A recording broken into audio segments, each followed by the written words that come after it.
Now, you can't help but have noticed Virgin Atlantic make headline news in recent months as its pioneering Flight100 became the first airliner to cross the Atlantic powered solely by sustainable aviation fuel, which was a milestone not just for Virgin Atlantic, but for the industry as a whole.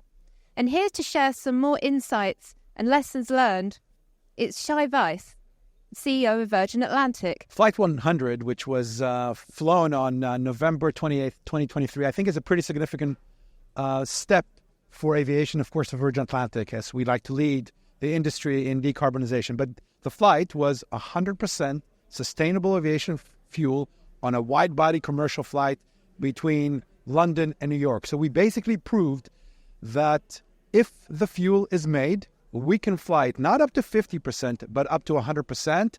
It was an amazing day. A lot of people participated, including Richard Branson, Secretary Harper, and others. And yeah, it's a big step forward in showing what can be done. Aviation is crucial to this country. It's an island nation where we need to connect businesses, families, and just allow people to travel and see the world. So we have to make a step in showing that aviation can be responsible, can be decarbonized. It happens to be one of the most difficult, or the 7 difficult industries to decarbonize, because it happens to be that fuel is a very efficient storage of energy. So Flight100 was a step forward to show what can be done and bring it to the people in a way that can be absorbed and understood and get them excited. The mandate, which was just announced, the 10% mandate, is one that we support, our industry supports, because it will create the demand side. Now we're really focused on the supply side. What is happening right now is also a consultation led by the Department of Transportation about a mechanism that will enable investors to invest in this industry. So people produce this fuel here in this country, creating 10,000 jobs along the way and making sure that we're not having to import this fuel from elsewhere, that we're not foregoing this great opportunity to decarbonize here in the United Kingdom.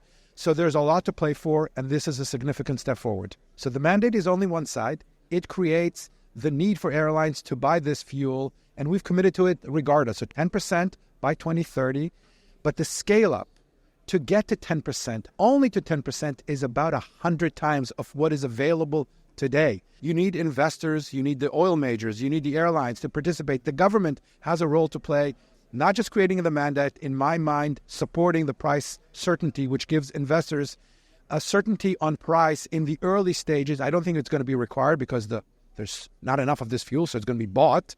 So all this needs to come together, but I think we're all united in this radical collaboration approach towards 10% sustainable aviation fuel by 2030.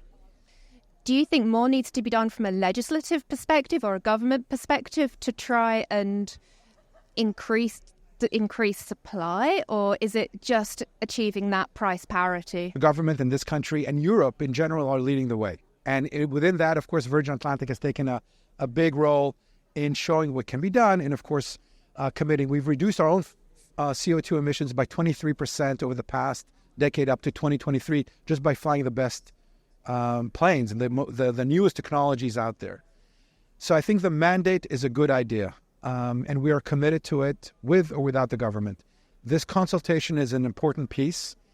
We need to get it right. I do believe that there is a role for the government to play in supporting this industry, just they have done for solar and wind. So the knowledge is there. The commitments are there. We need to get a move on because we're missing an opportunity and the U.S. is far ahead of us. So the first thing we need to do, we, industry, airline executives, shareholders, is to commit to the youngest fleet in the sky. The youngest fleet in the sky reduces CO2 emissions. The next part of that is, after that is all said and done, there is sustainable aviation fuel, which reduces CO2 emissions by up to 70%. The results from our Flight100 were just published last week. We've proven that it was 64% lower in CO2 emissions. Not only that, it was 40% reduction in other particles that are harmful to the environment, and it was 1% more efficient from just the consumption of fuel. So we've shown what can be done. Now it's time to move into radical collaboration and absolute action. It's been a pleasure. Thank you very much, Shai.